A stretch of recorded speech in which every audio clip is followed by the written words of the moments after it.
Hi everyone, this is Whisper the Wolf, and today I will be reading you all Sonic IDW issue 33, Siege of the Vampire Hedgehog, a Sonic IDW Lost Comic creepypasta, written by Bailey Maloney, originally narrated by the Shadow Lioness.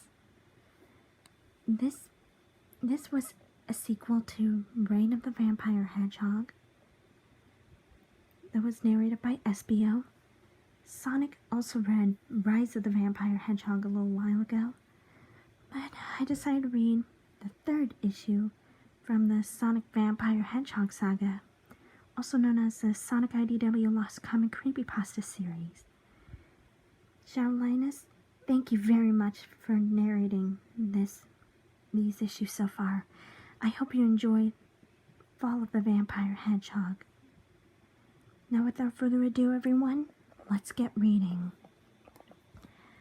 Well, like Charlie Brown said, another Halloween has come and gone. I just got done passing out trick-or-treaters some candy, and now November is finally here. You know what that means? That means Thanksgiving is on its way. I am having turkey, mashed potatoes, cranberry sauce, green beans, corn, sweet potatoes, and some pumpkin and chocolate pies. But I'm kind of getting off topic. Let me tell you about what happened so far. A few weeks ago, after I read Reign of the Vampire Hedgehog, I got in contact with Brandon about how he managed to get a hold of the comics. He told me that Alexander McFarlane sent him a download file containing the entire Vampire Hedgehog saga, including the first one, Rise of the Vampire Hedgehog. He also stated that Mr. McFarlane was a fanatic for both Sonic the Hedgehog and Dracula, which is why he made this saga as a way to show his love for the two franchises. I only got 2 more issues to read for this vampire propaganda, so I decided to grow a backbone and continue to read the series. The third issue is called Sonic IDW issue 33, Siege of the Vampire Hedgehog. It all started with Whisper the Wolf telling SBO the Chameleon about these vamp bots. The vamp bots were built by Dr. Eggman, she explained.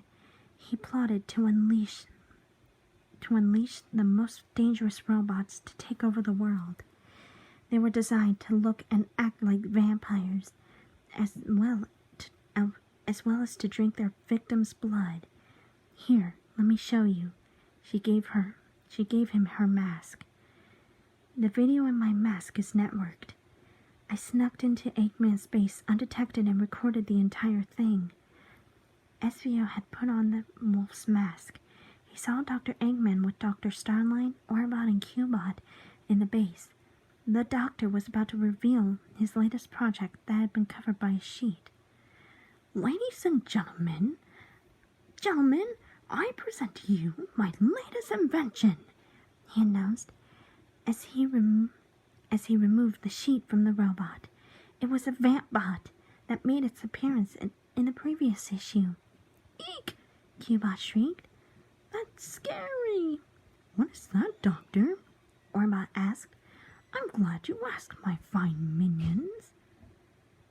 Eggman said, This is my vamp bot. He may look like a robot dressed as a vampire, but he is actually a vampire. Dr. Starline began to examine the robot. What does this do? He asked.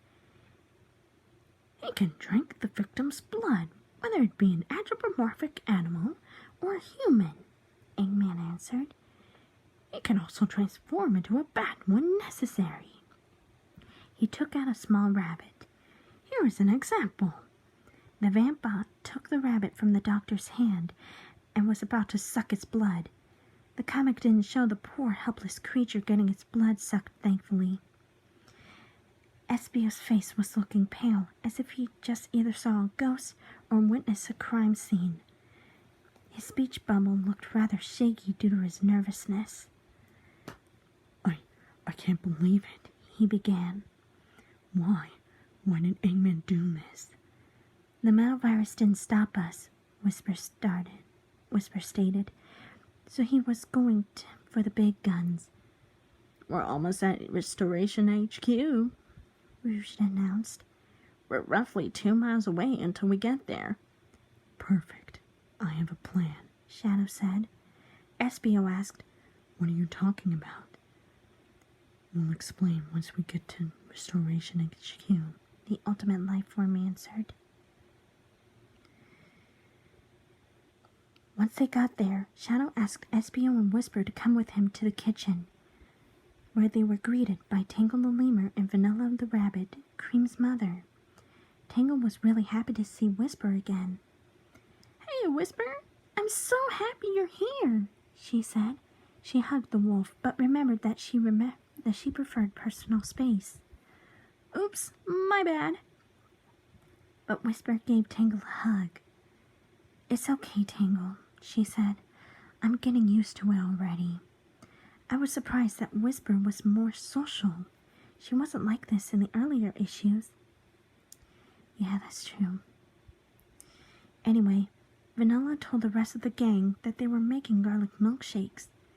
Recently, Shadow has been reading novels about vampires, she said. One time, I learned that the vampires are allergic to garlic, Shadow added, which is why they stay away from such smelly vegetables, Tangle said, holding her nose in the process. Tangle, please, Vanilla said, shaking her head. Sorry, Miss Vanilla, Tangle said. Espio walked to the blender where the garlic milkshakes were being made. What are we going to do with these garlic milkshakes? He asked. We're going to load these suckers in these guns to bring those vampires down, Tangle answered. With that being said, someone crept behind the gang. Everyone turned around to see golden eyes in the shadows. As someone emerged from the shadows, the figure was Silver the Hedgehog as a vampire. Whisper grabbed one of the garlic milkshake-filled guns and opened fire at the psychic vampire. When the milkshake entered his mouth, Silver grabbed his throat, gagging and coughing. Dark reddish smoke appeared and enveloped him, turning him back to normal. Now laying down on the floor and gasping for air, Silver rubbed his neck. Ugh, what happened? He groaned. Long story, Whisper said. Are you okay? Yeah, I think so, Silver said. I feel like I got a crick in my neck. Shadow walked toward him. Do you remember what happened before you turned into a vampire? He asked. Well, I remember getting a glass of water from the kitchen, Silver said, but then someone grabbed me from behind. It looked like a robot wearing a vampire costume. That's a vampire, Espio stated. Silver looked at the chameleon with confusion. Eggman created those vampire-like robots as a way to take over the world, Whisper explained. Oh, crap! Silver exclaimed. I wanted to take a moment to say one thing. I found Silver saying crap pretty funny. The first time he said that word was Sonic IDW issue 8. Anyway, Silver began to panic. However, Shadow managed to calm him down. Try not to worry, Silver, he said, putting his hand on his shoulder. We'll get the rest of our friends back. I guarantee it. At that point, a huge metallic door was about to burst open. Everyone was worried that it might be either vampbots or vampires. The door isn't going to hold out much longer, Rouge pointed out. What should we do? Espio asked. By this time, every gun was loaded with garlic milkshakes. Grab yourself a milkshake gun and let's get to work, Shadow said. And this is where I will stop for part 1. Stay tuned for part 2 of Whisper the Wolf reads Sonic IDW issue 33, Siege of the Vampire Hedgehog.